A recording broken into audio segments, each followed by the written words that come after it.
like they are not even going to have him as a chief minister anymore. They are going to have this BJP guy as chief minister. So what was going to end up happening is that this guy is going to be nowhere. He's out because see, Bihar politics are very like caste based. So then this new guy, whatever his name is, he's also I think from the Yadav community.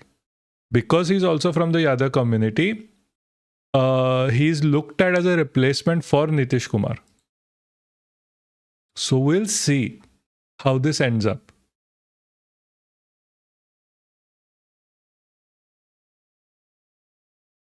Anyway, so let's begin. First and foremost, because okay, no, there's still 1 minute left.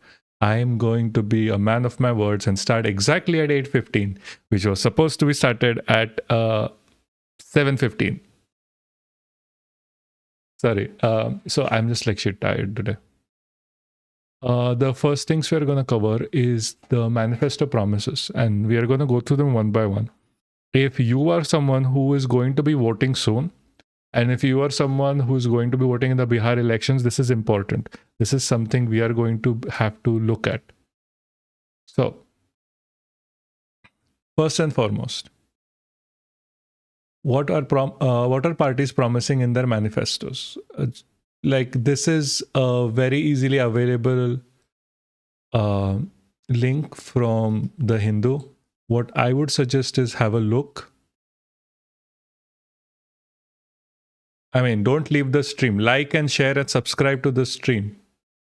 You can go see this here, but like in the side comments. Not right now, later. So,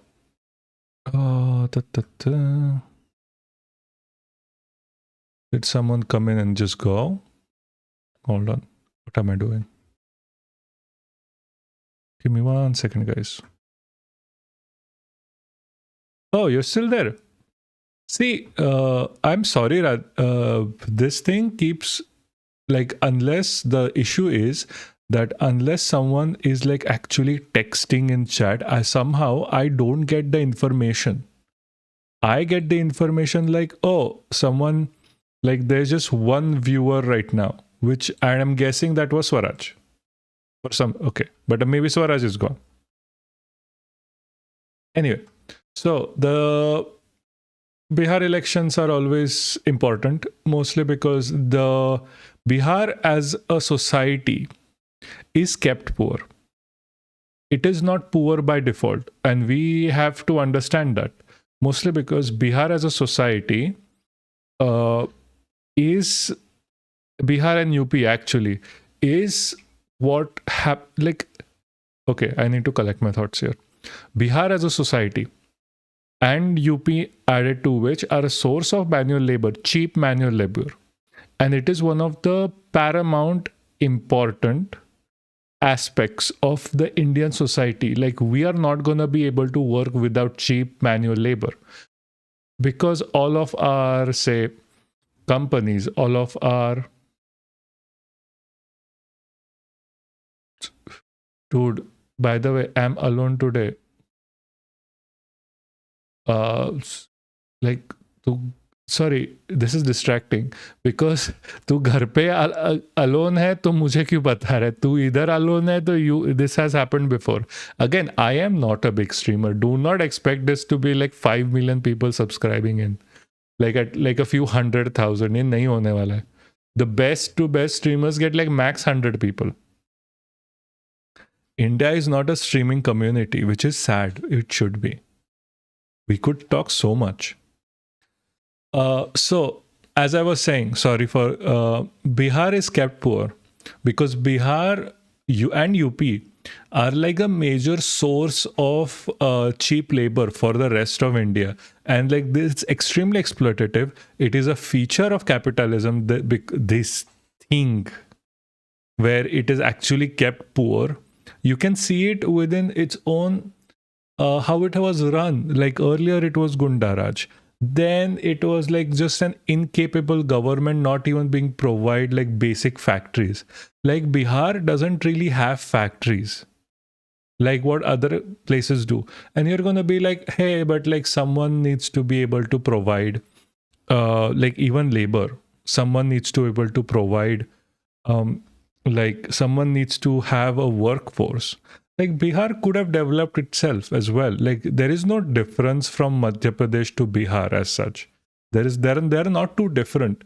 Like okay, you can say like Biharis have a different language, but like we are still the same people. But why is Bihar kept so lower than even say Maharashtra? Maharashtra people are still a lot more educated than from Bihar. There is a So what ends up happening in this scenario is because Bihar becomes a source of like manual labor, Bihar becomes a source of like direct labor. It is kept poor so that the labor will always be cheap. And the people are not focused because, and people don't really focus in Bihar on like the developmental practices. This has been changing recently and are a lot more focused on caste. So we are going to talk about all of this, and we are going to go through like why, how, what are they first of all promising, like the NDA government and the UPA current, like whatever they're trying to call themselves now. Remind me, what is the full form of the INC, the CPI, ML Liberation, etc. parties? Like what is the Maha Agadi? No, that's Maharashtra. See, hold on. Should be here somewhere. No, actually, I know it was here.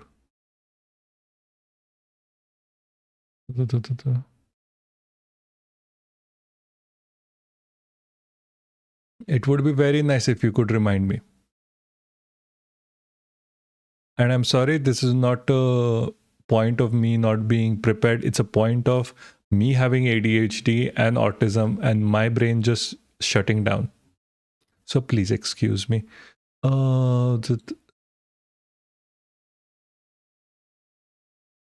Guys, text box. Hi Roman, how are you doing? Mahagadbandhan. Right. Sorry. I am so sorry. I forgot that name. Anyway, hey Roman, how are you doing, man? Thank you for being here. So Bihar elections, what are they promising? The India Alliance and the NDA. So first of all, this thing, okay. We are going to go one after the other. So on jobs. So there are two major factors here where the India, like the overall is like the India one is promising like what? Every person in the household is going to get a job, where the NDA has not promised shit. None of those things are good because what the India Alliance is talking about is the India has remained focused on tackling Bihar's unemployment. Their manifesto has promised issues an official order giving one government job per family within 20 days of government formation, and within 20 months, the job process will start. This is absolute bullshit. There is no way to accommodate the amount of population Bihar has, and every family gets one job, at least within family. This is not going to happen. This is ye nahi hone wala hai. This is just fekebazi. They are doing this fekebazi because the point of the whole election right now, people feel it's jobs, because India is going through basically what you can call a recession.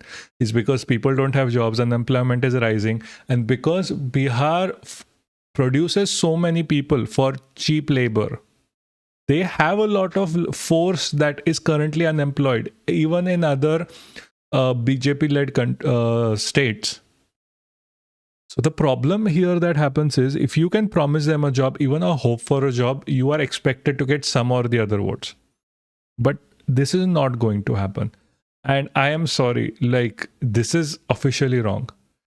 Again, remember when I said like in the earlier live streams, if you have gone and watched them back again, that a lot of times what it comes down to is if you are good enough, you will not have to, so not right, rather good enough. Like if you are dedicated enough to have this whole thing to actually work, you're going to provide them the means of how they are going to do it. not just like a promise, but how are you going to fulfill the promise? That is the problem with India Alliance right now, especially when it comes to the jobs, because they have no clue, and it is very apparent they have no clue. Because they are not saying, like, I even checked it in a little bit detail in their like main folder. They just said, oh, we'll give you jobs. They're not going to be able to. CPIM has a better understanding of the matter. We are going to come to it, but they are part of the alliance. Like, they are congruent with them, and you can see the difference, like where CPIM has included their needs within this, and the India Alliance has included their needs within this, because it is very stark, because CPIM actually has a plan. Only 6% of graduates in Bihar with jobs will they give other than digging soil. Yeah, see, that is another like issue with them, right? Is because Bihar, because people do not have the capacity to do certain jobs other than manual labor, because again, they are kept poor. They are kept unable to educate, because again, Bihar is looked at by literally everyone as the only source of manual labor within the country, which is a problem because Biharis are extremely smart people. But care. So because only 6% is graduate, they cannot have a bigger share within the marketplace that is more than just manual labor. So they are going to use it for like, oh, you work, so all you have to do is go out once a day, take this bag from here and put it somewhere, and that's your government job, which is bullshit, which is absolute bullshit. Because first of all, dividing so much, you are not getting actual work done. Two, they are not going to be, not everyone is not going to be provided with safety materials, that is like safety equipment that is actually required for all of this, or the training, which means is they're like, people are going to suffer a lot more. So I absolutely hate this. Like, I wish they had like thought over this before. Like, someone who I'm still going to say, like, voting for the India Alliance is far better overall than voting for the NDA, and still this is still bad. So contractual and outsourced. Other job related promises include making all contractual and outsourced employees permanent, providing skill-based jobs in IT parks, special economic zones, industries based in dairy and agriculture, healthcare, farming, food processing, renewable energy, logistics, and tourism. See, the problem here is people do not have the skills developed yet. You cannot have this just khulle mein. You have to train people. Are they going to train these people? I think not. And they are just promising out of nowhere. The question is, who are those keeping them poor? Lalu is from Bihar, so is Nitish, and everyone there in government. They are dumb, or they care about they care about where the money is coming from. A lot of times governments are not catering to the people of the country, they're catering to their biggest funders. So if you want to know who is actually they're catering to, find who is funding them the most. Most like Lalu Prasad Yadav, it can be funded by the factories in other states, can be funded by factories in Bihar, could be funded by literally anyone, because all of this data is not available. So what ends up happening is, like, if I was to give like $10 million to a specific political party, they are going to be my basic, like, they have to listen to me or that money will go out.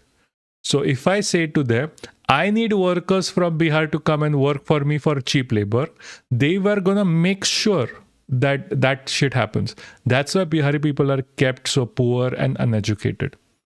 It is a feature of capitalism, because to have a capitalistic system, and all of these are capitalistic, like, you can go like, even BJP is capitalistic, Congress is capitalistic, everyone in the middle is capitalistic. They need a constant supply of poor people who can do the job at a minimum price without unionizing, without understanding their rights. That's why Kerala as a rule is far more developed than Bihar. And like today is also the day Kerala announced like zero extreme poverty within the state. We'll get to it like in 2 days because I really want to see how that develops further. But so why is it that we cannot get rid of poverty in Bihar with so many people ready to work, but everyone in Kerala can? Is because who is actually governing the society and where the funding is coming from makes a lot more difference than just like, oh, someone from Bihar is leading us forward. But why only Bihar, not say West Bengal, Andhra Pradesh, Orissa, and Punjab? See, I can answer for Punjab. Punjab is a border state. A border state, and they are people who, like a Sikh people, are not always considered as quote unquote Indian. Like, even if they have the moniker, a lot of times they are considered like Muslim adjacents. That's why there is so much hate with them. So you would not always see them, and because also they are very proud people, they believe in self-development, they are not that easy to control. So Andhra Pradesh and Orissa, like southern-ish states that do not really, like, they don't go out as much, they developed it themselves, which is good. This is also because their influence in politics was not from top down. Everyone under the spear of the original government body of India has not done that well. Plus, you also have to understand that population also matters. Andhra, Orissa did not have that much population before, as much as say Bihar and UP. So they were looked at as, oh, these people can work, so we are going to push them to work more. And West Bengal, for that matter. Again, border states don't really count because border states, you have to keep people very happy as compared. Because like there's more fruit in keeping them happier, because then your border becomes safer, more or less. That's why I am so against whatever the Indian government is doing in Kashmir. Kashmir is something that is kept destabilized. It is kept in a perpetual motion of fight, and it is kept in a perpetual motion that these guys are not considered Indian. I don't know why. Like, Indian government has done so much evil with the Kashmiris. I am actually surprised how, like, we even still have a claim over that land. We literally have taken our tactics of like governing Kashmir from Israel, and how Israel does it Palestinians.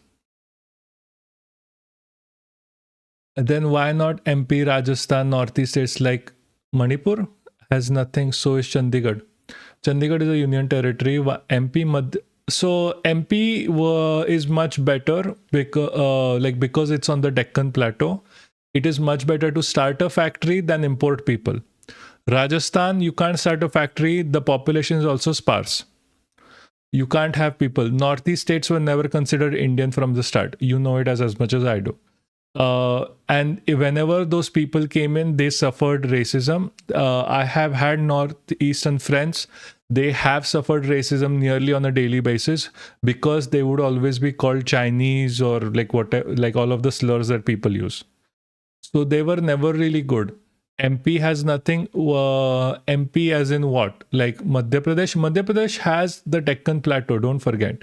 Madhya Pradesh has like factories. One of like very high number of factories exist in Madhya Pradesh because it's such a stable region. Like you can be attacked tomorrow, and like the Indian army can be fighting in the north. They can be fighting in the west and the east, and still Madhya Pradesh is not going to be affected because it's literally in the center. Chandigarh, again, factories and mostly farmland. That is why, like, they are like the producers of the country, where the production was more focused on. Even like in like Western Maharashtra. Also, there's one more thing, like with population also becomes a thing. Also, there are droughts over there a lot. So you can't always have shit going on. Let's be honest, Kashmir is important because of water. Pakistan only cares about them. So does India. No one cares about them. And they don't make it easy on themselves by supporting succession. See, supporting succession, can you explain that a bit more? Because at this point, I'm just going to switch to this. Yeah. मेरा थोपड़ा ज़्यादा देखो. Yes, Kashmir is important because of water for Pakistan. That is very true. And India cares about Kashmir. I mean, to be honest, I don't know why India cares so much about Kashmir. Because it has done nothing more than just harass its people from the start. And they keep saying that we are Indians, we are part of India, give us the rights of and as much as an Indian does. They have been screaming that from the start. What do you mean they are not allowed to develop themselves? What do you mean you are always like keeping like the internet out from them? That is the problem. Like, India has been oppressing Kashmir. Like, and they don't support. What is succession? Like, what do you mean by supporting succession in this scenario? And after like you answer me, I'll reply to you and then we'll go back to the NDA thing, because now I have to cut this out. And it takes shit long to cut shit like this out. I'm waiting.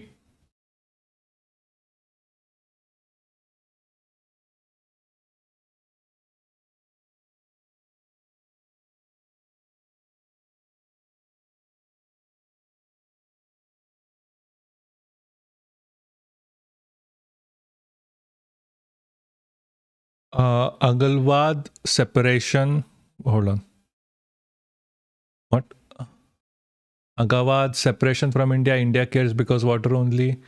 The 5 rivers lifeline of Punjab is there to control. You don't want them to go to the enemy state. Sure. And see, they consider separation because India has been harassing those people. Like, what do you think is going to happen? Like, tomorrow, if the Indian army posts in front of your house and tells you that you can't go out of your house beyond 8 p.m. You can only buy rations once or twice per week. Water is going to be controlled. You are not kept safe because of the Indian army keeps raiding your houses on like mere suspicion. It has become a military state. And you are telling them, oh, they don't they want separation from India. Obviously, some of them are going towards separation from India. Come on, be real about this. Like, and yeah, like our lifeline of Punjab, water comes from there, is fine. So treat them nicely. Why do you treat them like crap? Why do you treat them like they are not Indian just because they are Muslims? Like, treat them as equal Indians because they are. They have been screaming this from the start that, hey, we are Indians. Dude, when Pahalgam happened, they had a rally in support of India. And people on the, these people on like the on media channels were screaming at them that, look, oh, look, they are part of like the people who killed those 26 tourists, went back into being Kashmiris and blended into the crowd, and they were allowed to. That is just simply not true. See, we have been demonizing them from the start. We have been pressuring them from the start. Their life is less than of an average Indian, and an average Indian's life is not that great. So when you think about this, obviously, like, the anti-India sentiment is going to be present because we have done literally shit all for them. Like, I can tell you right now, we have done shit all.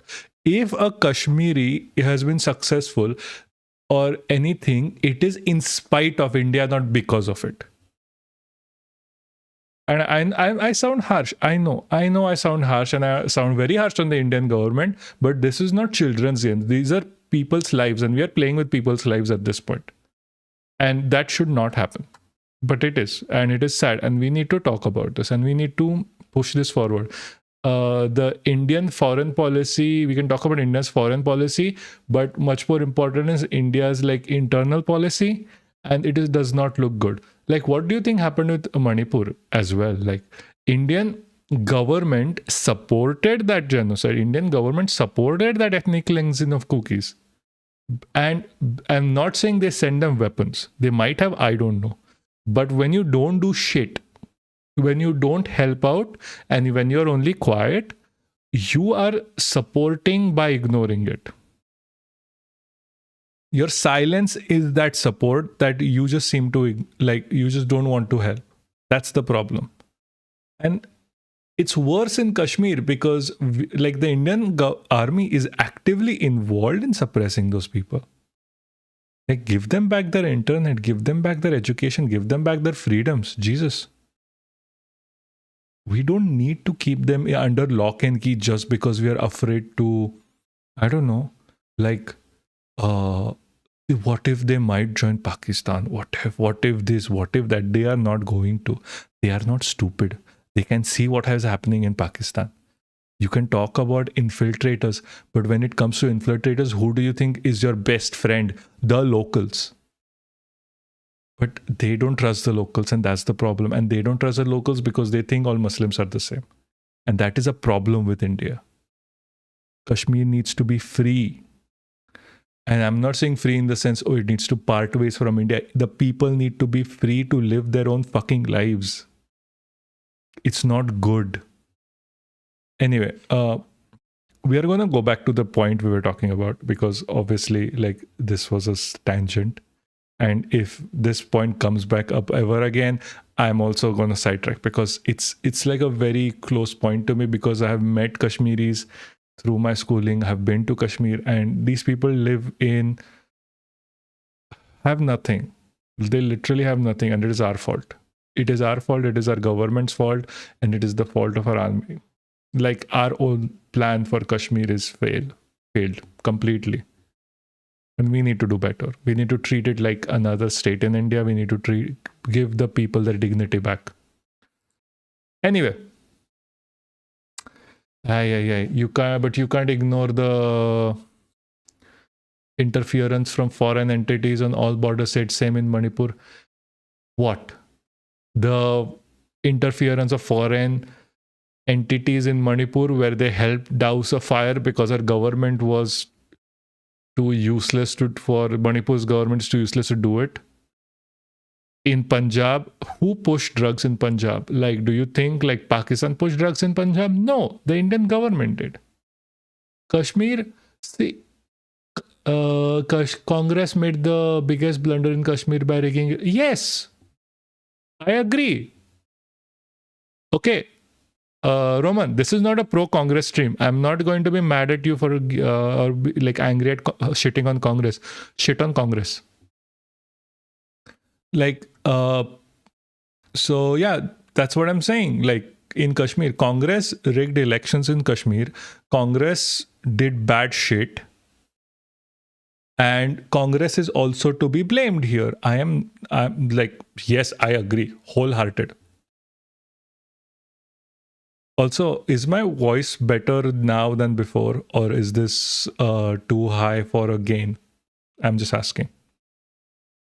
Yeah, no, Congress fucked up. When I say the Indian government, I just don't mean like in the past 10 years. I mean like throughout, like from 1947 till today.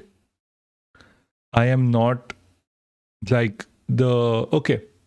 So another tangent. Have you ever wondered why the name is Papaksh? I would like you to give me your best interpretations of the name that I'm using. I will wait. No issues. I'm going to have to cut so much later when the video comes out. It's going to be very extremely annoying.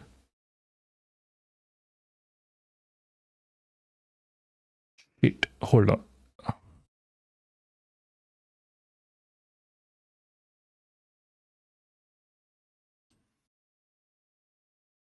No, nothing whatsoever. Why the name is Papaksh? The name is Papaksh because it's a mistake. When I was young, not like that, I was 16, 17. Um, I thought when you're talking about an independent, it's called an apapaksh, not apaksh, apapaksh. So I love that mistake of mine. It tells me that everyone can make mistakes, and to remain more towards the people than towards like any political party. And I was gonna write apapaksh as the actual name of the channel, but it didn't click. So it's papaksh because it's easier to say and it's easier to remember. But with the pa paksh, it actually follows like the connotation of how names should be. Uh, I have heard like because people find it a little, I think, feel because like I had make yeah, I know. Everyone is a ex Sangi. Dude, I know you, Kumar Pallav. Yeah, I know, man. Uh, don't worry, you don't have to. People, I don't have that many followers that people have to introduce themselves now. I know every single one of you. So that's why the name is Papaksh. I tell you, like the shit all thing was like I was speaking with like Meghanand, Meghanand. I guess you guys should know. So I'll say he's my follower here, which is very surprising. I was like, oh my god, Mega Nerd follows me, and I barely started this thing going. Anyway, so and he said Papaksh, and I was like, fuck, it is not Pap, it's Papaksh. Just to remind myself. Yeah, no, don't worry about it. And I was like, fuck, this biggest streamer and like really amazing person who is doing so much can't pronounce my name. I was like, shit. No, but he still is my first follower. So I'm just like, oh my god. I don't know if he's still here or still watches this. I'm gonna cut this shit out. Because like if you haven't noticed, I never like put like a thing like, oh my god, Meghanand follows me. I'm not that kind of a person. I'm never going to be. So I'm just like, okay, bro, I'm gonna cut this out. You're never gonna see this again. Anyway, we should go back to the original point because we were talking about the Bihar elections. Someone said Kashmir and I got triggered. Also, like, share, and subscribe, please. If you can, repost the VR Live thing on Twitter, Instagram, wherever you can. Just trying to get more and more people in here, if possible, so we can talk about this better. So please, Exangi, please, Roman, please share this.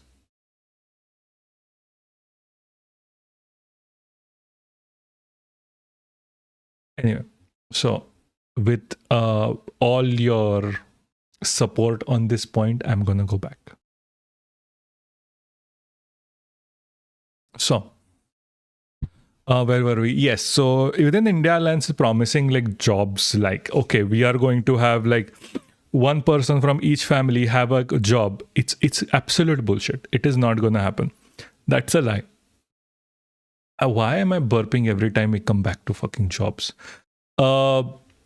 The other job promises of making contractual and outsourced employees as permanent. The whole point of this is not going to happen. I'm sorry.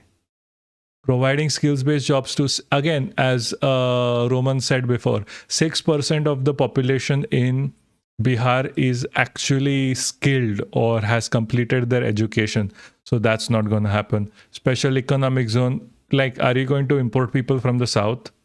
Industry based on dairy and agriculture. People are going to get jobs like, oh, you are responsible for milking that one single nipple of this cow, and that is the nipple, and there are like 4 people sitting next to you, like just doing this. It's a lot of people in Bihar. You cannot have this. Such a stupid plan.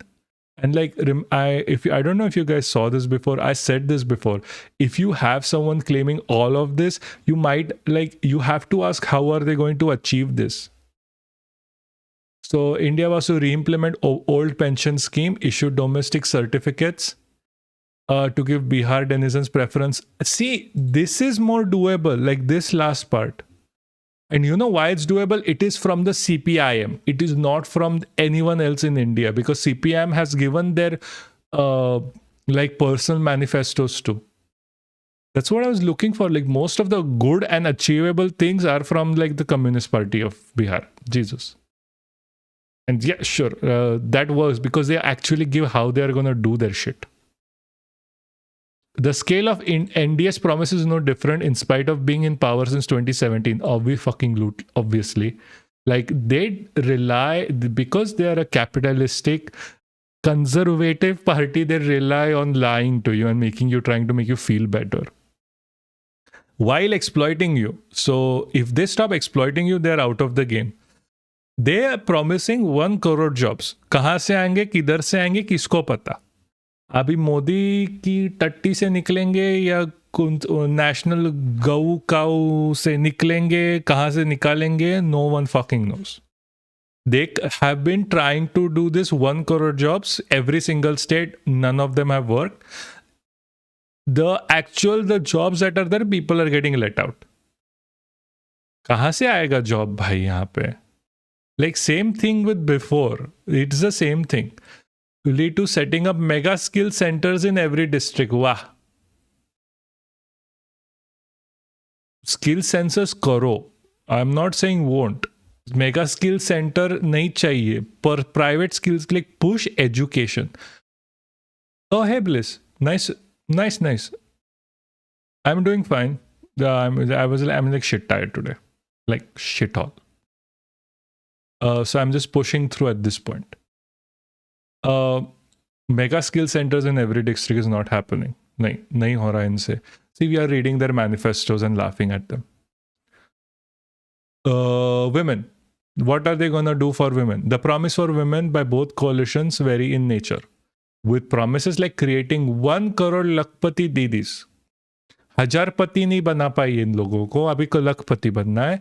And financing aid up to 2 lakhs. NDA will focus on economic empowerment without direct benefit transfers.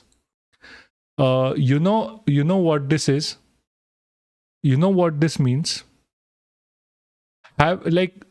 Type it in chat. What do you think it means? इधर 4 लोग हैं, मुझे चारों जन ने बोलना चाहिए क्या लगता है कि क्या करने वाला है इधर. Like, I swear, these people are so fucking stupid. Like, इसको घंटा बोलते हैं. I'm serious. Like, fuck all, dude. Like, without direct benefit transfers, you're gonna be like, I'm gonna have 2 lakhs financial aid per person. How do you get that aid? Don't know. What are you gonna do for like making someone lakpati? भाई साहब loan भी नहीं है ये. Loan होता at least it would be better. This is nothing. What are you gonna get the loan on basis of? We saw this before. We talked about this before. Like when you have these strings attached to loans, यार भाई loan लेके कोई भी लखपति बन जाएगा. It is like such a bullshit. I mean, I know you're trying to be funny and shit. I understand. But like it is such a weird concept of like these people thinking like we are going to give you a loan. Now you have 2 lakhs rupees. No, you have 2 lakhs in liabilities. You are in 2,50,000 debt. You don't have 2 lakhs in your pocket. This is bullshit. This is so fucking bullshit. I'm still surprised people fall for this. Anyway, on the other hand, the India has promised like self-help groups, workers under Jevika Didi scheme as government employees with 30,000 per month, which actually does work. And you know why it does work? CPIM liberation ka hai ye. The Socialist Party ka hai ye. This is not India bloc ka. They kind of steal it. But fine, whatever. I don't care as long as people get the scheme. I don't care if like this is from like the socialist perspective, this is like from the capitalist ones, as long as people get it. Total loan waiver and a monthly stipend of 2,000. You know how I keep saying we need universal pay? universal basic income चाहिए. Like 2000 is very less. Like it's absolutely bullshit, but it is still something. It has also been offered a monthly stipend of 2,500 rupees to all women from December, which is good, totaling 30,000 per year. See, we saw this before. We saw this in the earlier video where we were talking about the whole thing and socialism and Kerala, that this actually helps. Like, irrespective of whether the person is working, not working, like this ingestion of money helps. This is extremely important for actual development. And I'm not just saying this like, oh, I want India Alliance to win. No, fuck that. This as a policy works if you do it right. This shouldn't happen. Like, people vote for India Alliance and then they end up like, oh, the paisa nahi milega, paisa delayed. That shit happens, come on the road, fucking fuck them up. But this as a policy on paper, it really works. We have research on this and it works. So this makes me hopeful. Infrastructure. India's biggest pitch has been double engine government, which has done shit all, to be honest with you. Because they were in the state even now. With the BJP at the helm of the center, has promised to establish satellite townships across cities. Hold on, I just want to ask you, because my mic is going haywire. Do you need me to reduce the gain? Like something like this. With the BJP at the helm, the NDA has promised to establish satellite townships across cities. A new city named New Patna, International Airport in Darbhanga, Purnia and Bhagalpur, 10 new domestic airports, 7 expressways, railway tracks spanning 3,600 kilometers, and metro cities. Okay. Let's be very clear about this. 6% of the population in Bihar has completed their education. The poverty scale is so low, people have to live on like 200 rupees per day का उनका खर्चा होता है. No, not per day, like per week कुछ तो भी 200 rupees. And these fucking people want to have like airports and domestic airports and international airports and New Patna. किधर से आएगा लोग?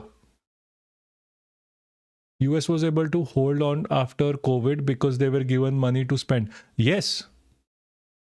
And Europe mein you got like more than minimum pay. I was in Ireland back during COVID. I was paid by them. Be like, dude, be real. You don't have a job. You are a student. हम तेरे को पैसा देंगे because you started working and your job was over. You have to be able to survive. They paid me for shit. Like this. This is universal basic. The reason why I always keep saying universal basic income is so fucking important is because of this shit that I have experienced. It really does help people. And like, you would be like, oh, but we'll give them food, we'll give them this. No, fuck. You give them food, you are not meeting their needs. Like, if they're like, oh, I'm going to give you food, 2 time ka, you have to come here and eat. It would have been an hassle because I can cook for myself. I don't even need groceries because you don't know what I eat. Just give me the money. Thank you. Bye-bye. See ya. Ta-ta. So, that's what they did. And it really helped me. And it really helped the people in like the America. That's why they came back. Like, why is the Manrega scheme there even if it's not used? Because it really helps people in times of need. You need to have universal basic income for people. It is absolutely amazing to have something like that you can fall upon. But sadly, we live in this world where we do not have social welfare schemes because of the exploitative nature of this capitalist system that we live in under Modi, Adani and Ambani. And I'm sorry, these two, the last add-ons are still our kings. Infrastructure, like, this is so fucking shit. Like, kya karoge tum iska? You have 7 new 7 expressways. कौन जाने वाला expressway से ये? भाई लोगों के पास इधर गाड़ी नहीं है और तुमको expressway चाहिए. उससे अच्छा public transport पे focus करो ना बेगधेड़ियों. Railway track spanning, that is required. That is true. Like, there's only one thing that I think the NDA should ever focus on is like updating railways. Like, Vande Bharat, for example, is like a really amazing shit and it can go really fast, but it has to average at 70 kilometers per hour because railway track ही चूतिया है. Yeah, we have only social welfare for the rich. We do not have social welfare for the poor, which is the whole problem with this society. Social welfare से पैसे वालों को मिलता है because उनके पास पैसा होता है. Social welfare needs to be for the people who actually need it. But again, because capitalism is inherently exploitative in nature and it needs someone to exploit, the people who are exploited, if they are given the money to sustain through that exploitation, it defeats their purpose. Isliye I keep saying, like, as long as we are living in a society that we push for like the rich people to be richer and like companies and like this, oh, I'm gonna be so entrepreneurial, I'm gonna be a billionaire, this fucking ideology that we have been fed into, shit is not gonna change. If you really want change, if you really want to make a difference in people's lives, we need policies like universal basic income where people are paid even for doing nothing. Because for more than not, they are doing something always and they don't get paid for it. They're doing free labor and they need to get paid for it. And like, it's not always the case that and people, even my little brother, I have a brother, and he once said like, oh, but if we keep paying people, they are going to be drunks and like they are not going to work. That is not true. That has never been true. You look at any decent census on this, whoever has been paid as a universal basic income has gone back to the workforce. They have never remained as people who are like drunks or just don't do anything or like overusing the resources because it's available. You know why? Because people want to matter. People want to do something. And because of this idea that like people need to be forced into working, people won't work if money is such a big thing. What ends up happening is that you are undercutting your own argument, because if you are not going to help people, your economy is not going to grow, because your economy grows per capita, per GDP. It doesn't grow just looking at the GDP. This is the problem. 2 to 3% का example बना, सबका welfare बंद कर देते हैं. That is, Kumar, it's the funny or ironic part is it's not even 2 or 3%. It's 0.01% का example बना के सबका welfare बंद कर रहे हैं वो लोग. It is such a low number of people. It shouldn't even be in the statistic.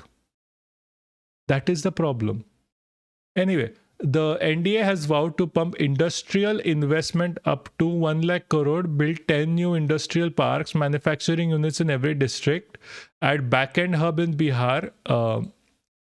Back-end hub in Bihar just means like things, assembly units, which is bullshit.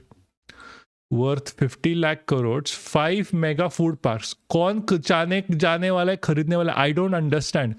Have they checked poverty in Bihar? Like, who's gonna go to a mega food park? This is rich people shit. Textile silk park in Mithili. Defense corridor. Semiconductor park. Bhai, we don't have the technology. I am sorry, we don't have the tech for creating a semiconductor industry at this point. Jab milega tab aayega, which is going to be so far away. Global tech park and fintech city in the next 5 years. मतलब क्या ऊंचे ऊंचे सपने देख रही हैं NDA वाले? Like seriously, like NDA है ना ये? मुझे लगा कोई चूतिया कट रहा है. Like इन्होंने क्या, like you know these people that they have, like the stand-up comedians, उसको बोला है क्या जो ऊंची ऊंची फेंकने के लिए लिख दे कुछ तो भी अपन 5 साल के लिए निपटा देंगे. Like the first thing they're gonna say, first year ये सब कुछ नहीं होने वाला है because नेहरू ने कुछ गांड मारी है कुछ 70 साल पहले. Other infrastructure plans include setting up hundreds of MSME parks, 50,000 cottage industry. भला okay. Many such major infrastructure promises have been announced to the finance minister's union budget speeches in the last 2 years. Bhala, okay. Nothing, like literally, like none of these are coming true. Like, do remember, Bihar was double engine government for the last 5 years. अभी तक नहीं किया है तो और आगे क्या करने वाले? Like, सोच के देखो भाई. It is the most ambitious promise. This is delusional. I'm sorry, this is not ambitious, this is delusional. Advanced food management system to make Bihar flood management. Oh, Jesus.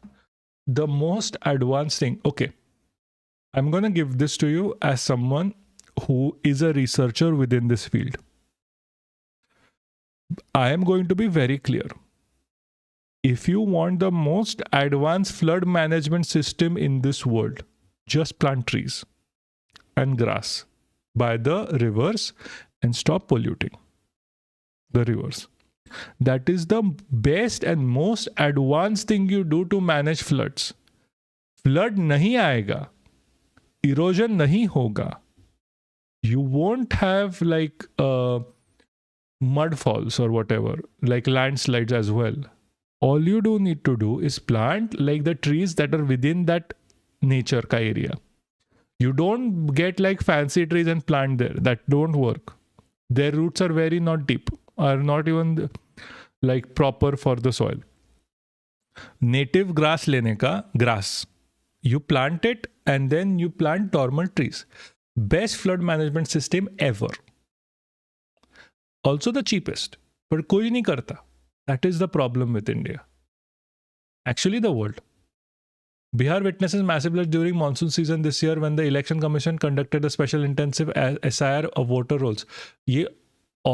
This is something very different and this is something needs to be talked to, and we'll talk about this eventually. They deleted 47 lakh names and most of the people that were affected were women and Muslims. Bhai, I think we need to be clear about the goal. Bihar election is a tool to weaken the center. I don't give a shit. Bihar election, jo bhi ho, I care about the people. People need to do what you're doing here, only then change will come. I wish more people did this. So like, share and subscribe. Thank you. Mera tarah. The thing is, I care about the people more. I care about the people and how the people are going to be better. Like center mein jo, see, I have given up this idea that any government that comes in is going to do good for the people unless it's forced to. Because see, these problems are not new. These problems are not new in perspective of, say, the Congress or the AAP or the BJP or whatever.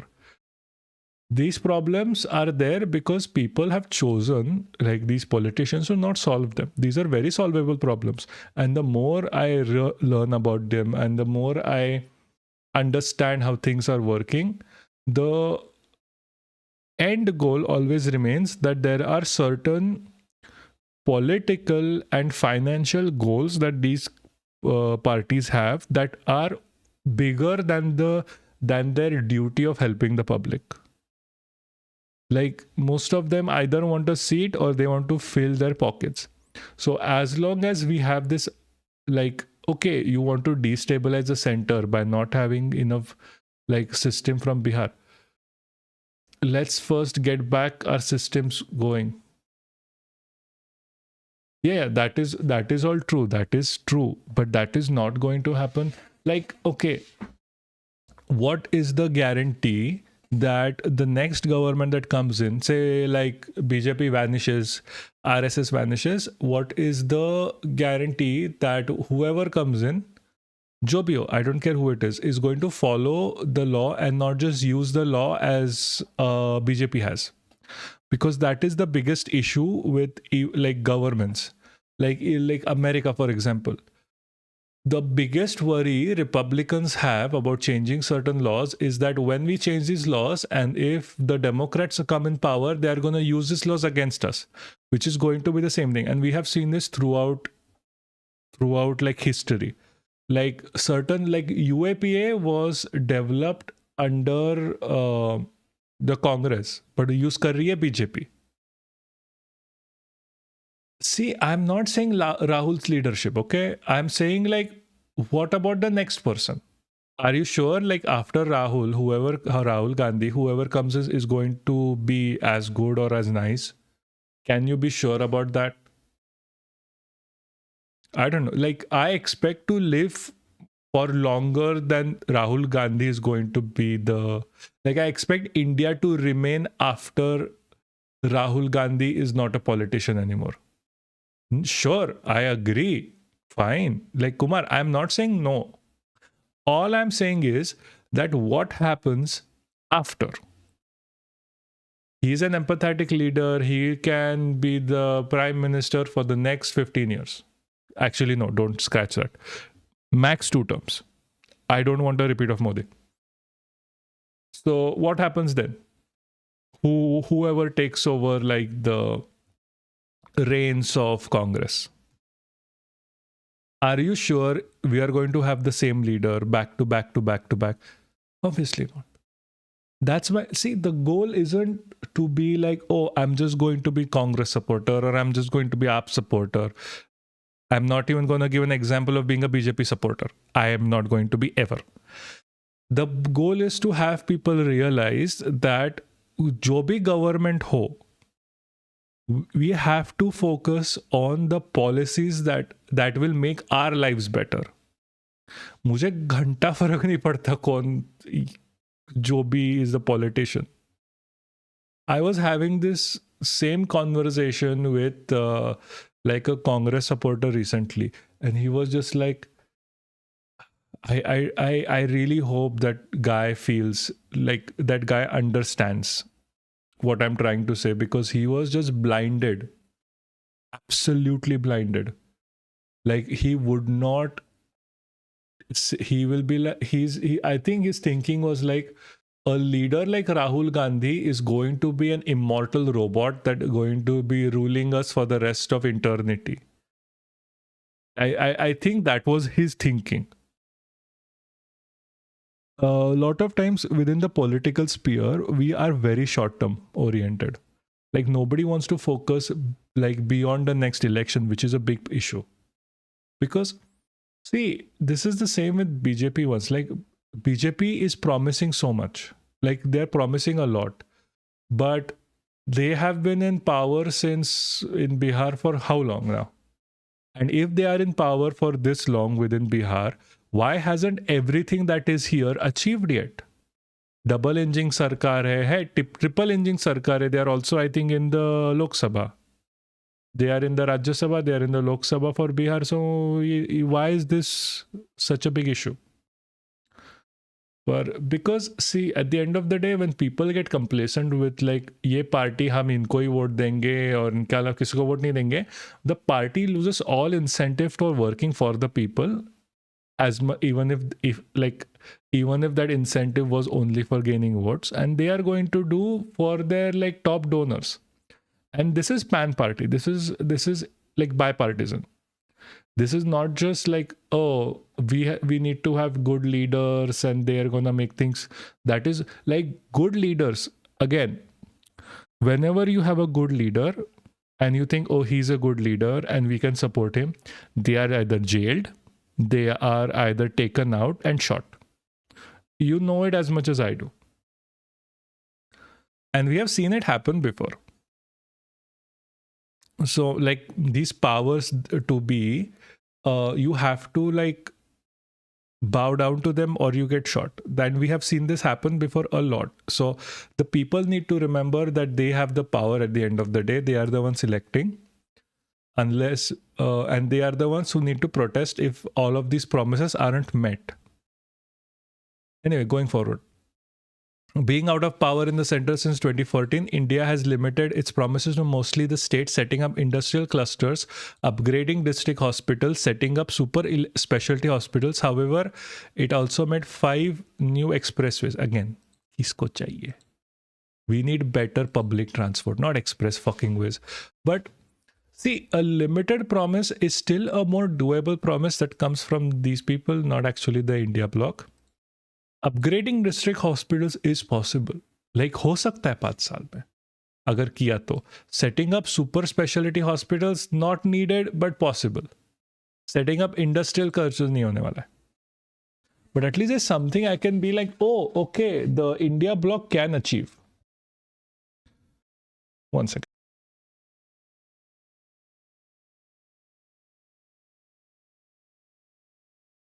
Anyway, education. Special focus has been given to education by both coalitions. Fucking obviously, they have to. They never do it because at the end of the day, the idea is to keep Bihar poor, not keep Bihar educated.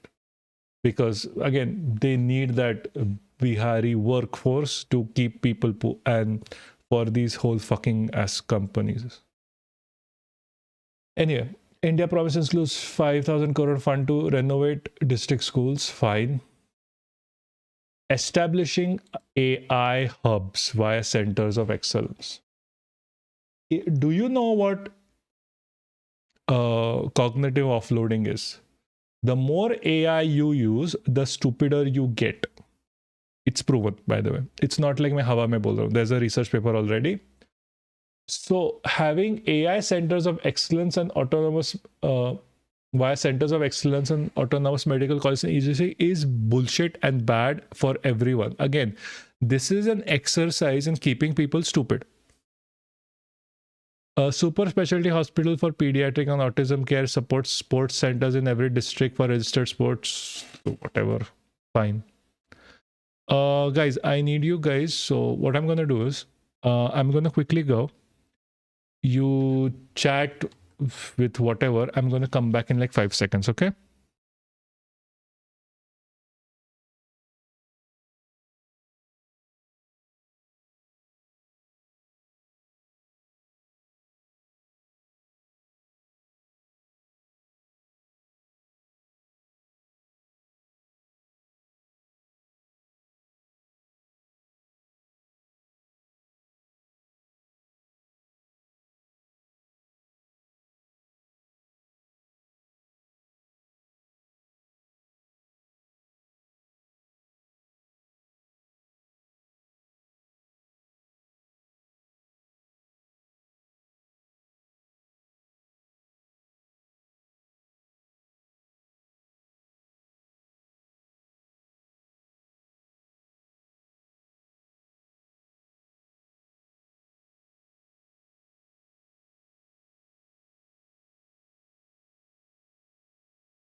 Wait, fuck. My shit sound was off. I forgot. So India has promised to build 2,000 centers for women. District fine, none exist. Fine, providing monetary relief to students. Fine, that is from the CPIM. I'm sorry. India has promised to waive fees for competitive exams and free travel to and for exam centers. See, this needed to be free altogether. I don't know why it's not free right now. Like, first of all, why do competitive exams from the government have fees in the first place? Second, travel, like we need more public transport. Like, free to banana hai hi, that is what you need to do anyway, because it has been seen that a free public transport pays a lot more than a paid public transport. Second is public transport needs to be enhanced, not just made free. Like, we need more buses, we need more trains, we need more, I don't know, trams if you want. But like, we still need more buses. At the very least, we need a lot more buses. Like, jitna fleet hai, triple it. And strict investigations to paper leaks. See, the thing is with investigation and paper leaks, you don't need, like, it's not very hard to keep a paper secret. And even if you have open papers, like, there is a concept in education where the paper is provided beforehand. Like, tum padho or tum karo, and then you just answer. And there are ways to test you based on like known question answers. So just do that. It is very easy. So paper leak होएगा ही नहीं क्योंकि government ही बोलेगी ये paper low. But my sneaking suspicion on that is the reason why they keep this as paper leak, like such a big issue, is because they know they don't have the jobs to give, because this is like right before bharti wale question exams. So they'll be like, oh shit, paper leak हो गया, none of your batch can get a job. So एक साल के लिए job देना बच गया. Moving on next year, जब तक वो साइकिल चलेगा, nobody is going to talk about like job नहीं मिल रहा है. Everyone's going to talk be like paper leak हो रहा है, and that is not that big of a election scam then not getting a job, because then you are still hope like job है पर मिलेगा नहीं क्योंकि paper leak हो गया. तो पेपर लीक प्रॉब्लम है, ये प्रॉब्लम नहीं कि जॉब ही नहीं है. It has also been promised a law to restrict transfer of posting of teachers. Thank God. Healthcare workers within 70 kilometers of their homes. Thank fucking God.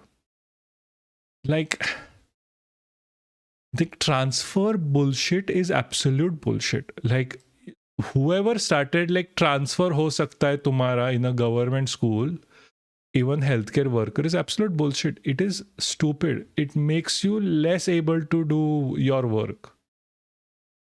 Like मेरे तरह चूतिए नहीं होते लोग कि बिस्तर उठा लाइक थोड़ा झोला उठा के निकल पड़े, किधर तो भी जाके पहुंचेंगे, किधर गिरे पता नहीं. That is me. I leave like that. Like I will pick up my shit and leave on like a drop off notice somewhere else and I will be fine, because मैं हूँ चूतिया, मैं हूँ पागल. वैसे people are not this. People are smart. People care about their surroundings. People are comfortable with a certain like surroundings and their home, etc. Having you being posted beyond 70 kilometers is absolute bullshit, because that literally means you have to transfer to a new city or a new village to teach or be healthcare workers. Doesn't work. What it is better is like you post like you need a doctor in this or this village, and people who want will come. It's that easy. We have had like sweeper jobs that where PhDs are applying. They don't know how to sweep. They are still applying. It is a very skill intensive job. But they don't, even if they don't have the skill, they are applying because lagta hai, because India does not have jobs. Like getting a teacher's job or a healthcare worker's job, people are going to come in droves from everywhere. So give them the choice. Why would you want to transfer?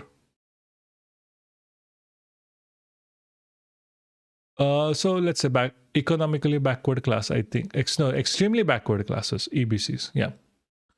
So EBC constitutes the largest block, 36% in Bihar as per 2022 caste census, making it the wooing target for both coalitions.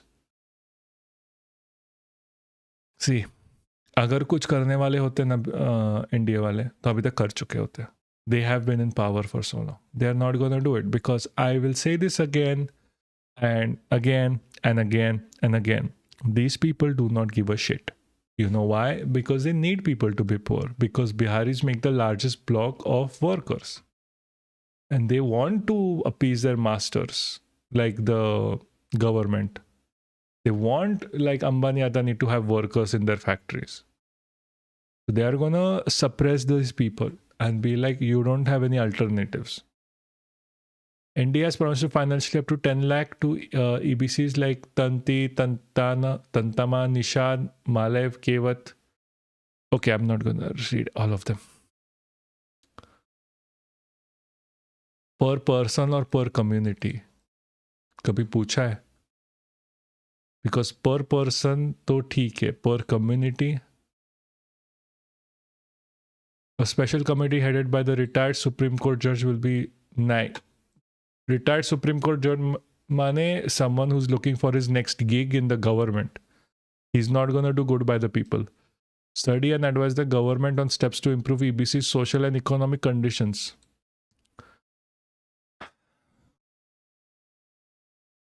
Social welfare programs have been for the life, like from the time I was born, from the time you were born, from the time Modi was born, social welfare programs have been known to give the most benefit to social and economic conditions. They include reservations, uniform healthcare, universal healthcare, universal basic income, and free education. They also include an active effort in making people understand that caste is not the only thing that's important in life, and following caste is detrimental to yours. Like casteism is detrimental to you. None of this has happened. So what the fuck do they mean? They are going to take steps to improve EBC's social and economic conditions. What the fuck do they mean that? और अभी तक 5 साल के लिए क्या कर रहे थे? हाथ में लेके हिला रहे थे क्या सिर्फ? 5 साल में तो कुछ किया तो है नहीं. तो अभी क्या नया करने वाले हैं ये लोग? Take care of she, rest. What she? What is she? Like she as in a woman? Take care of the woman, the rest will fall in place? Is that what you mean? Oh, security, health, education. Oh, yeah. True. Sorry, I read your other message, didn't read the first one. Sorry. Security, health, and education. That is true. We need social contracts. We need social welfare schemes. In contrast, India has promised better representation, 30% reservation in panchayat or urban bodies, EBC interest-free cash transfers up to 5 lakhs for 5 years to be given to Nai, Kumar, Bandia, Lohar, Mochi, and Mali communities. I do not know the importance of these communities in this conversation. I am sorry, I cannot explain to you any of that. But interest-free cash transfers of 5 lakhs for 5 years. It works, but you know what is better than this? Just giving them the money and shutting the fuck up. Like, you don't even have to give them 5 lakhs. Just give them like 10,000 per month. That's what? Right, 1,20,000 per year. Perfectly fine. Like, you don't need 5 lakhs. You need 1,20,000 per month, per person. They'll be better. I promise you. That's minimum universal money. I'm trying to find new ways of saying universal basic income, if you haven't noticed. SC, STs and minorities. Cash transfers features in both coalition manifestos for scheduled caste. NDA has promised a monthly stipend of 2,000 to SC students, boarding schools, special ventures for SC students and working youths. Fine, that is a good scheme. Can we make it for literally everyone? However, STs and minorities do not find to mention in their manifesto, which is normal for NDA. Again, that is a party, like both parties more or less, are focused a lot more on exploiting the poor. They are not going to find, like obviously you're not going to find them. On the other hand, India has promised to fund 200 SC students yearly if they wish to pursue higher education abroad. That's a pointless endeavor, let's be honest. Like, ye sapna dikha ke, it is completely, I mean, NRIs need a lot more support of SC and STs. You need to have that. Like if you meet an NRI, like उनके मुंह पे थूकने का मन करता है. They are so fucking vile.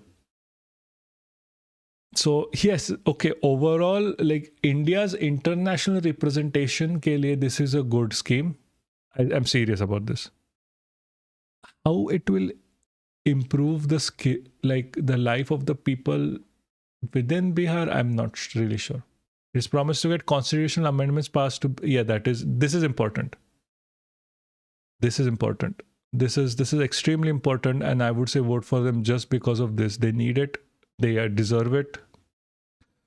For like they need like the constitutional amendment passed to break 50% reservation limit in state and 20% reservation for SCs and hike in quota for STs as per population in urban and panchayat bodies. This is extremely required. Like ispe hi vote do. Like I swear, like I don't even check this because this like the first 200 SC students yearly if they wish to pursue is fucking bullshit. For minorities, India promises are conceptual, holding their constitutional rights and non-implementation of the amended WAC Act. I guess that is also true, but I don't think they have been in power to actually do anything. And farmers and fishermen, literally only cash benefit. Just give them the money. Like मैं अभी बोल रहा हूँ, like whoever it is, whatever your like manifesto has named, the only thing that ever works is universal basic income. मैं बोल के थक गया हूँ अभी. Cash benefits largely in the promise of farmers and fishermen. Just give it to everyone, man. Fucking idiots. NDA has promised 3-class transfers. No, you need monthly, totaling 9,000 yearly, which is very low and not needed. Farmer investment up to 1 lakh crore, not needed. Just give them the money. Guaranteed to purchase crops at minimum support price. See, this is so fucking like hypocritical. NDA was the one who wanted the farmers' law, which would make this impossible.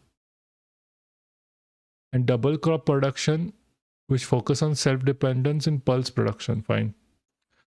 Just plant the 3 sisters. If you don't know what the 3 sisters are, check. These are 3 different plants that support each other when growing. Indian government is stupid for not promoting the 3 sisters. For fishermen, 2 cash transfers are totaling 9,000. Why? Just give them monthly money. It has also promised a double fish production. And see, fishing is based on how much catch you have. How much fish are there?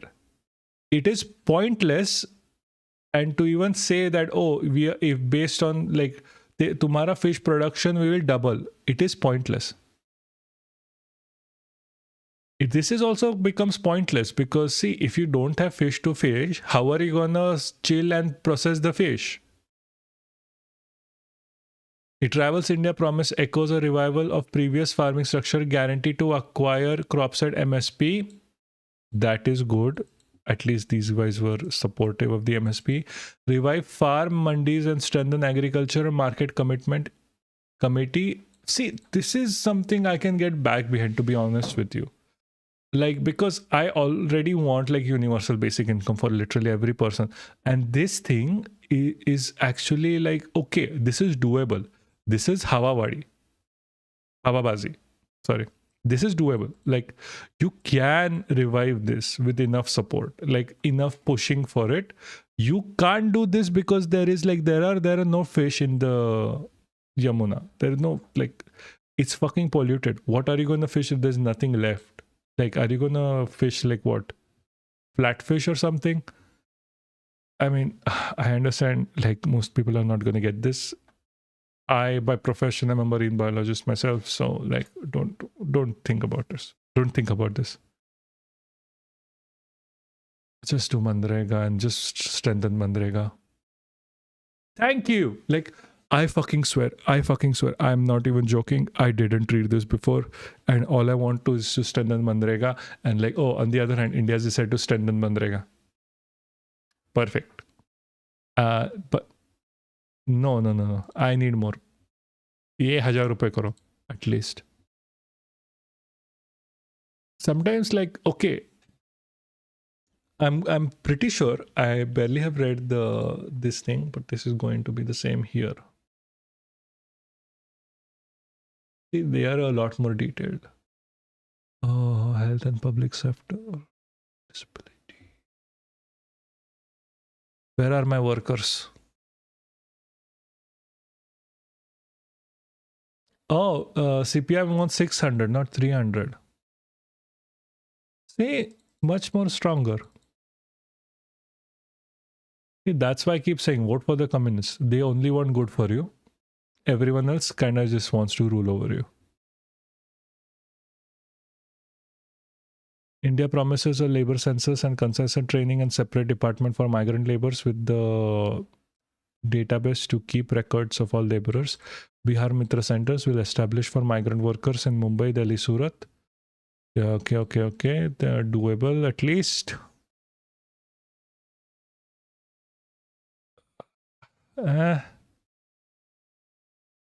That's like, okay, Gram Panchayat workers. I think they don't need more money. I think they need like universal basic income. Start pensions for old Gram Panchayat workers. Oh, okay, how do they not already have this? Government workers need to get pensions. Okay, I hate this word. These are not freebies. They have worked for this even if you don't want to believe it. ND has promised to give free rations, free electricity to 100 and 125 units, free medical treatments up to 5 lakhs, 50 lakh new Pakka houses. Oh, Pakka should be Pakka, the spelling mistake. And social security pension, girls can avail free education from kindergarten to post graduation. See, in a normal good governance, this should already have been free to everyone. India has put a monthly stipend to 1,500 rupees of stipend to widows. It needs to be more. Senior citizens with differently abled will get 3,000. So this is differently abled and disabled is the same thing. Differently abled is a better word than disabled. It has announced free electricity up to 200 units, life insurance up to 25 lakhs for poor families. Just make it free. Universal healthcare. Like having this whole concept of having like in life insurance, the whole concept is bullshit. You should not require life insurance. Your health should be free.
How long have I been on mute?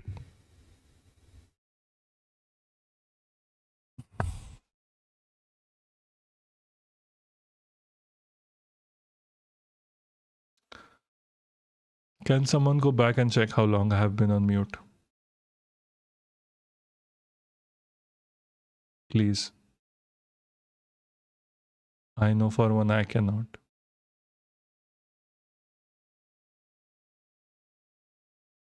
Ah.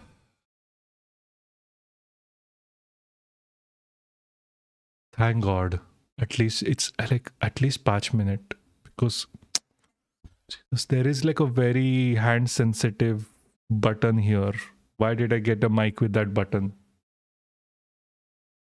Anyway, justice for the landless and homeless. This is something I like. Like the reason why I keep saying, like, if you're voting for someone, vote for the communists because communists at least want to do shit for you. I'm giving them a lot of grace, which I will not extend to the entirety of the India bloc, but still, whatever. Check my, like, maybe it's my bias. Maybe it's because at least they are saying this out loud and not just like he's kofying it somewhere in the corner. Redistribution of 21 lakh acres of land by implementing the recommendations of the Bandhopadhyay Commission. So the Bandhopadhyay Commission was a commission of land reform in 2002, Bihar's. It was led by Bandhopadhyay and it has never been implemented.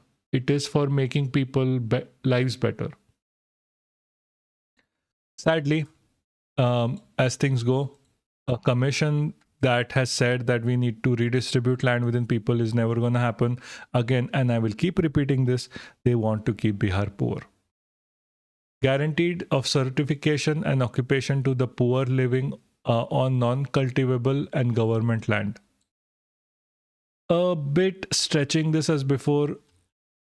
You can't guarantee occupation and certification. I mean, maybe you can guarantee certification. Certification just means they're going to teach them new stuff. Occupation is hard because you don't have nothing to produce. Prohibition of displacement of the poor without rehabilitation. This is important. A lot of times, rich people can, if they want to, they can apply for bankruptcy. And once they apply for bankruptcy, it's like all of their sins are clear. Poor people, on the other hand, do not have this thing that they can do. So this is important. Like, it needs to be a law that you can't just kick people out. You can't just displace people without having proper homes for them somewhere else. Prosperity of farmers and sharecroppers. Sharecroppers are people like day laborers. They don't own the farm, they just work. Guaranteed fair price, which is absolutely important. Everyone is saying that. No one is applying it though. Loan waivers is important. Farmers need to get loans that are free. Indian farming practices are very tentative to the weather. And with climate disaster that is going on currently, you can't always have good crops. You need loan waivers. The electricity should be there. We make a lot more electricity than we need. It just goes to waste. And when, like, I'll give you an example. In Europe, where there is not enough sunlight, there is not enough, is somewhat wind, they produce so much electricity that they have to give electricity for free. As compared to India, where we have so much sunlight throughout the year, so much wind, and yet we cannot produce electricity for free. You know why? Adani and Ambani. There's no other reason, because they have a lot of coal that they want to sell. So they are not going to be focusing on like solar or wind, which literally makes electricity completely free. We have known this for a few years now. They won't tell you this. Identity cards, guarantee of rights, and ban on eviction for sharecroppers. Yes, thank you. We need a ban on eviction of sharecroppers.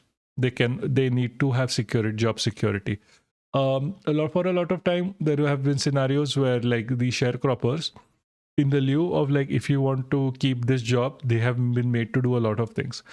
For example, a lot of sugarcane farmers, sharecroppers, and especially women have been like, and women, not especially women, have been told that they have to go through an hysterectomy where they remove your womb because they did not want these women to take breaks because of periods or give birth.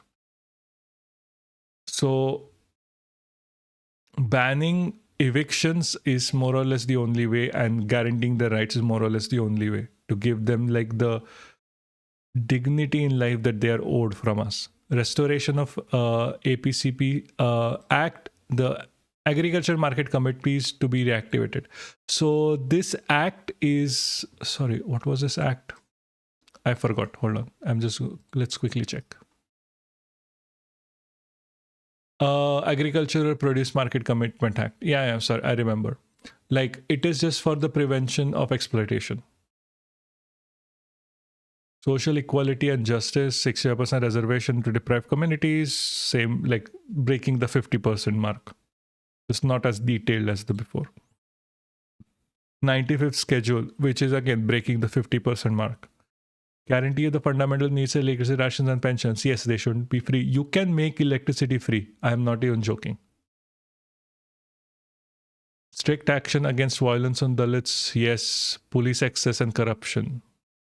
We need this. I don't know how they're going to achieve this, but we need this. Yeah, same as INC, like the India bloc. Dignity, labor and scheme workers. Same as... So, as compared to the India bloc, this is overall higher. That's why I keep saying restoration of OPC. Even the... Who was the Yadav? Tejasvi Yadav promised this. Hopefully this happens. This is important. The old pension scheme. State assistance centers for, yes, that is, we read that in the India bloc, comes from the Communist Party. All good things come from communist parties.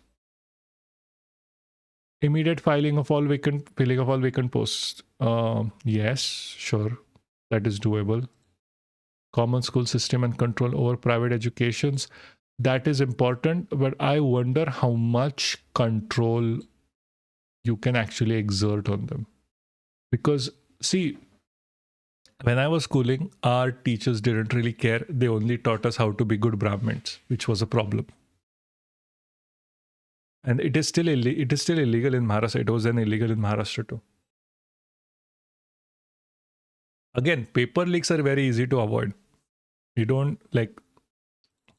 Paper leaks happen because there are no jobs. At least that's my opinion on it. Yeah, that's not happening. They are not going to do this, mostly because how regressive Bihar is on its own. Okay, fine. Rest of it is same as the India bloc. Shopkeeper startups. You don't need startups. That is important. Easy loans. Just give them the money, man. This is extremely important. I think we need more money, more or less.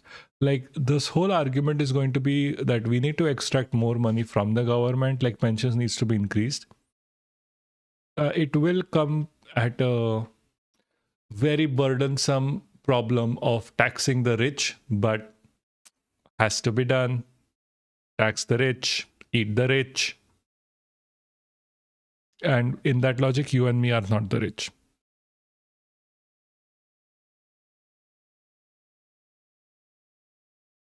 So at least someone is talking about this.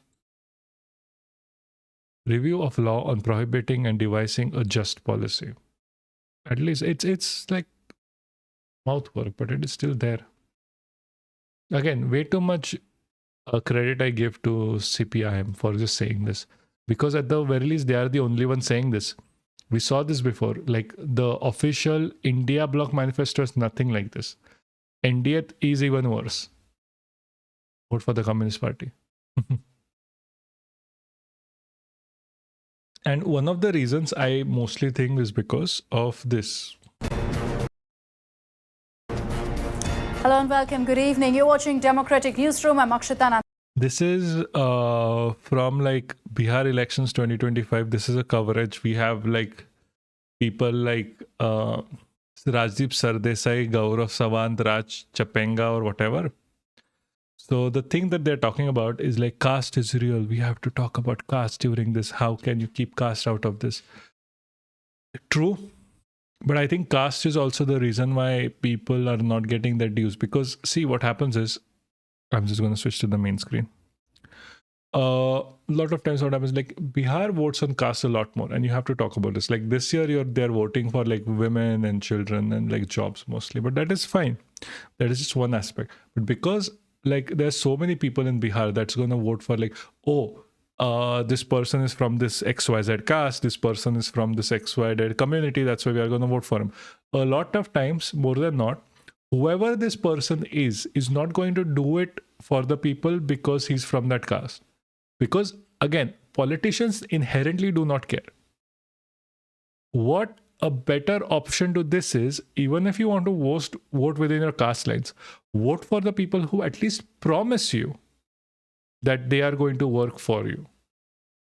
If you are not going to do that, you are going to end up in the same cycle where you vote for someone just because they're part of your caste, and then do shit all for you, and you are still poor. And again, the election cycle happens, and you keep doing the same thing over and over again, which becomes an issue. Like, do you understand me what I'm trying to tell you? So vote for the person who's going to do good by you, not just only based on the votes, like just the caste. Okay, whatever. If you're still here, I was told to keep this short. So we are going to move forward a bit on Sudan. The reason why we are moving forward on Sudan right now is because someone needs to talk about this. And as Indians, we need to know about what is happening in the world. A lot of times when we are so busy looking at like what is happening in India, Bihar, Kashmir, Maharashtra, we think that the world is constrained within the four corners of our country. So we're going to look at Sudan. So we're going to look at what is exactly happening in Sudan. Just a way of increasing empathy, let's say. Also, again, can you like, share, and subscribe to this stream and like repost this, please? It would be nice. So we are going to watch a video from the Middle East Eye.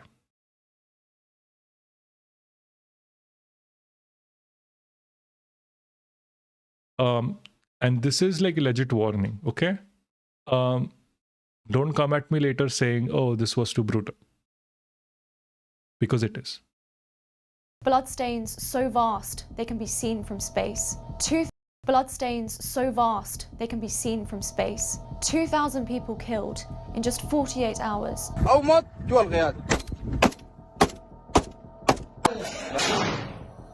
Civilians executed in their homes and shot as they tried to flee. Is terrifying. The RSF are killing all the black people in North Darfur.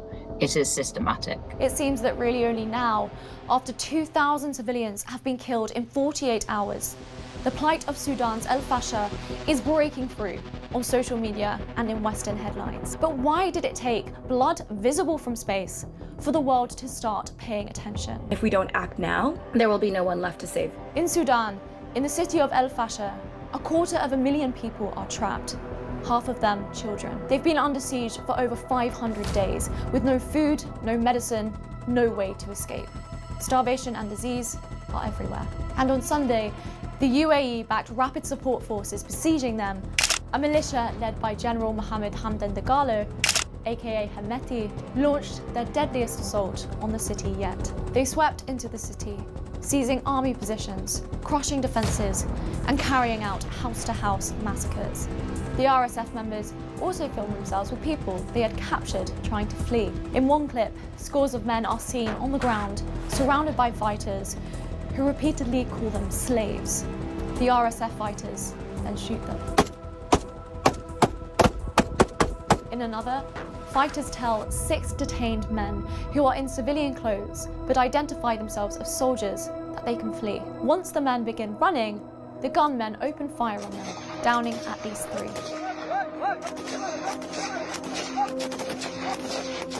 The same forces that brutally attacked Darfur's indigenous communities 20 years ago are back, systematically hunting, killing, and terrorizing the same populations. The US accused the RSF of committing genocide when it took another Darfur city, Al Janaina.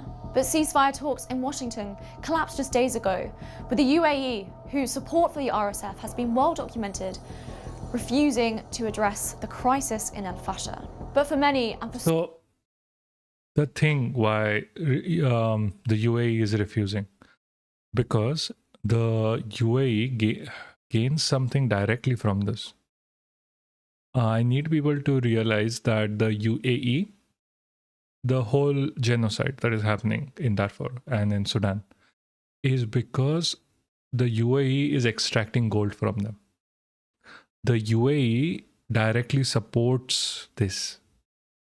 It extracts gold and then pays a bit of it back to the extremists within Sudan, the RAF. UAE also pays for them to get trained.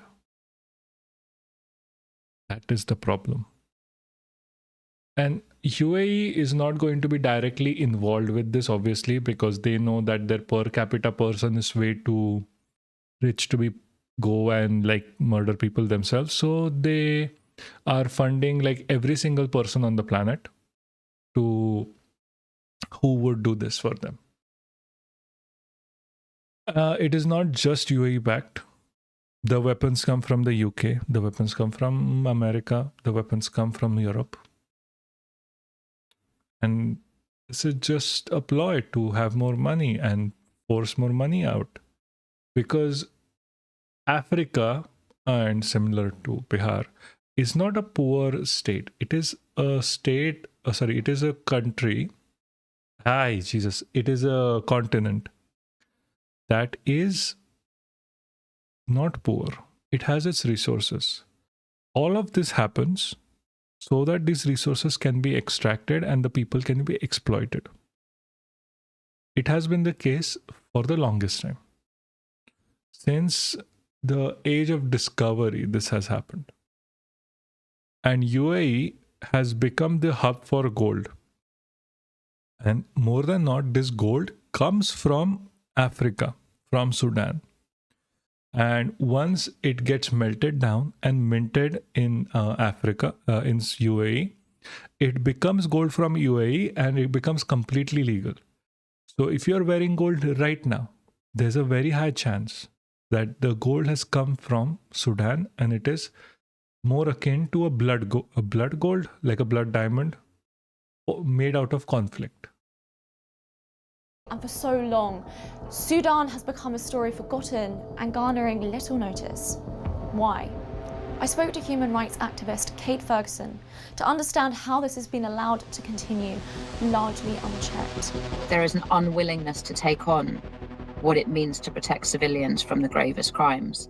And that is political, that is structural, and it's an absolute absence of leadership, a very worrying trend to the rest of the world.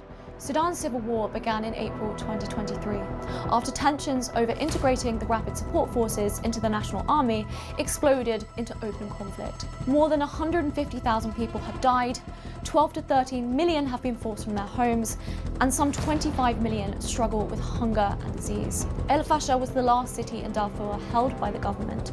Its fall now gives the RSF near total control over the region, and with that control comes the ability to escalate violence with terrifying speed. But in Darfur, that violence takes a distinct racialized form. The RSF are killing all the black people in North Darfur. It is systematic.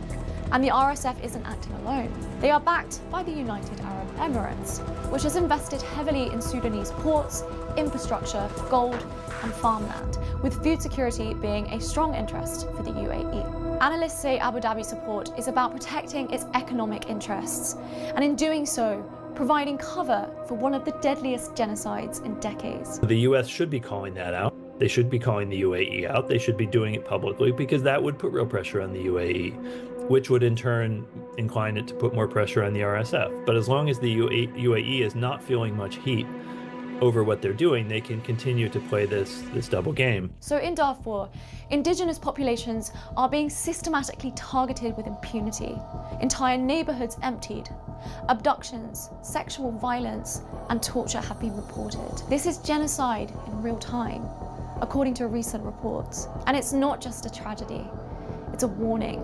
A paramilitary force backed by a powerful state is targeting people because of who they are. I would say anyone who has the power, call out the UAE. As horrifying videos continue to emerge, activists are warning that silence from the international community is enabling ongoing atrocities.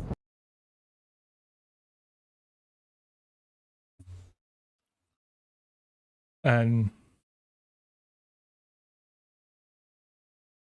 I don't know what we can do. I don't. You know, one of the reasons why I started this, like, I started talking on like Twitter first day. So I wouldn't feel helpless when something like this happens, like Gaza happened, Manipur happened. But the feeling never goes away, no matter what you do. Especially because not much we can do alone. So I would say, like, this is on whoever is watching or whoever will watch later. Talk about this stuff. Talk about the genocide in Gaza. Talk about the genocide in Manipur. Talk about the genocide in Sudan. That's all we can do. That's all we are good for.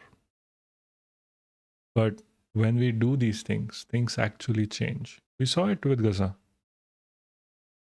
Even if it was just for a moment, even if it just for a minuscule moment, whatever we did helped. Whatever we did has made an impact on someone.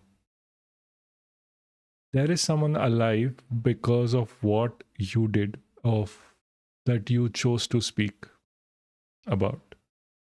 So never stop speaking about these things. That is all I will ever say to you. And talk about this online as much as you can. And try to, especially as Indians, try to boycott UAE and the products that come out of it. And tell people that the only reason you're doing it because they're carrying out a genocide. Because it helps. BDS movement helped. It really did. Talking about like the India perspective, India is nowhere internationally. India is more irrelevant than Pakistan in this conflict. At least in a sense, you can say Pakistan has some sway with UAE. India does not.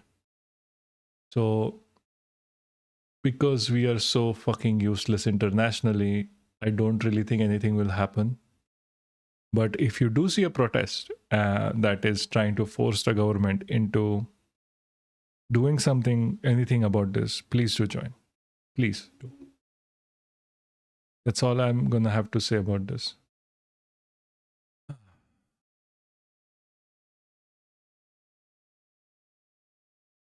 Yeah.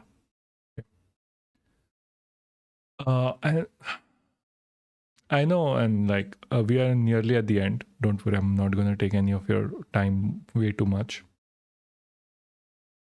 This is going to be short because I've noticed that whenever it's long, I have a shit ton of a problem with editing this later. So I just want to talk. Oh shit, why am I burping? I'm so fucking sorry. Okay. I want this answer from whoever is viewing. Like, are you AAP supporters or Congress supporters? Because the thing that I want to talk about is why the fuck does Congress and AAP hate each other so much? Especially recently. I did some background research on this topic. I did some background, and like, it is such a petty, stupid, and absolutely narcissistic, like, grievance. It's so fucking stupid. Like, on one hand, AAP can't stop shit. Like, AAP has shit on like Rahul Gandhi, Sonia Gandhi a lot in the anti-corruption movement. They have. So it has become like Congress High Commission and whatever cannot trust AAP because they feel grievance from it, and AAP does not apologize. Then there is the whole idea of seat sharing. Congress doesn't want to seat share with AAP in Delhi because they're like, oh, we are gonna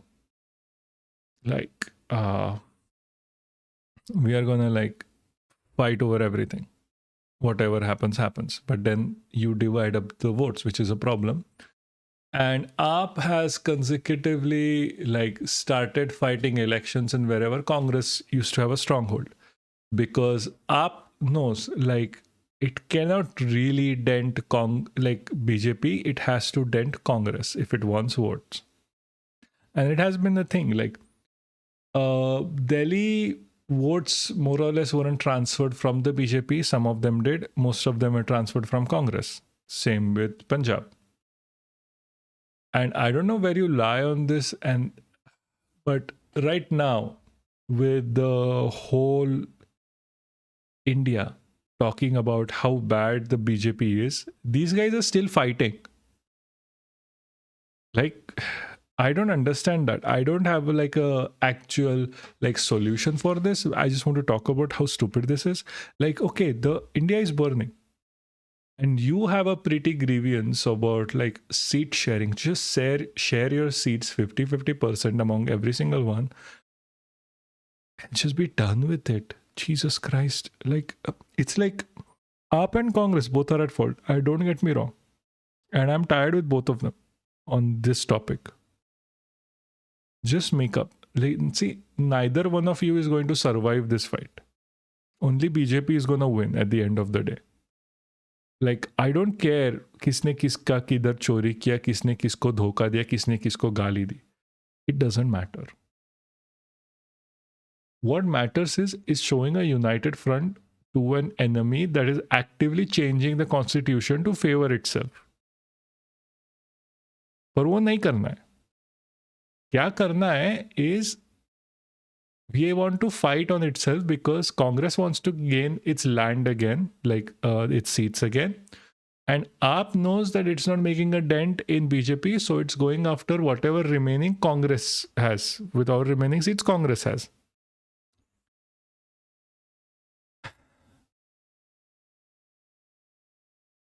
What is your opinion on this? I don't know.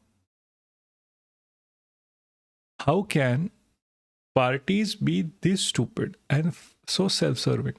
This is why I keep saying to everyone, जो भी हो, कुछ भी हो, कहाँ से भी हो, start advocating for yourself and not for political parties. Because at the end of the day, political parties, in the lieu of trying to get a seat, they are going to chop off your head and throw an axe down their pants. I am tired of political parties, honestly, and I am tired of trying to see some parties, whoever, as seeing them as something they are not, which is good people. See, I appreciate what AAP did. Honestly, I do in Delhi. They really worked for the people, but now when out of power, they're acting like absolute bullies. And they're acting like, oh, लोगों ने हमको हराया and now log have to suffer. That is not your fucking job. Also, people didn't make you lose. You lost. You're a political party, Jesus Christ. And Congress has this habit of always having, trying to do good, but ending up badly. Where they win in Himachal Pradesh, but now in Himachal Pradesh, they're pushing for Sanghism. They are in support of Hindutva in Himachal Pradesh, thinking they would win and retain their seats. Then Congress also, in certain of their states, supports Adani and Ambani, and Rahul Gandhi has been opposing them for the longest time. Which doesn't make sense. See, and that is the problem that I have with AAP and Congress, political parties in general, and AAP and Congress fighting with each other. That is bullshit. You know why this happens? This happens because neither of these parties or like any party in India has like a definite ideology beyond making like a certain people richer. Like AAP used to have an ideology with socialism, which I really liked when it did. Like, oh, we are doing it for the people. And then poof, it kind of went away. Like they're not I don't really think they're following it through with Punjab as well. Like that's why I say, like whenever I was in an AAP space, I would say like, oh, why should I vote for AAP in Maharashtra? Is Arvind Kejriwal himself going to come and like be the chief minister? No. So what's the point? How can I be trusting of someone who's not going to be in the state, that he's going to manage the state from like helicopter parent, for example, like a helicopter parent? See, that is my issue with like focusing on political parties as your saviors in general. I know I keep repeating this, but it's important to repeat. And that is about it. That is all the time we have, more or less. I don't really know how long this conversation was. If someone can check how long we have been live. I should have like no drop frames. I actually don't. But fine, whatever. So all I'm gonna say is thank you for coming. It's been a pleasure. Like, share, and subscribe if you can. Actually, do it. I am going to be forceful from now because Sarin is coming at the back. Hey, Sharchu, Rubish, how you doing, baby? It's just been 2 hours. Thank fucking God. You know why? Because I can cut it properly now. It took me like 2 hours last time to just process a normal video to upload. Anyway, thank you so much. There have been a lot of issues between this stream, but I hopefully will get better with this and not have like a touch button on my mic next time. Yeah, see you, Bliss. Thank you so much for coming. Good night to all of you.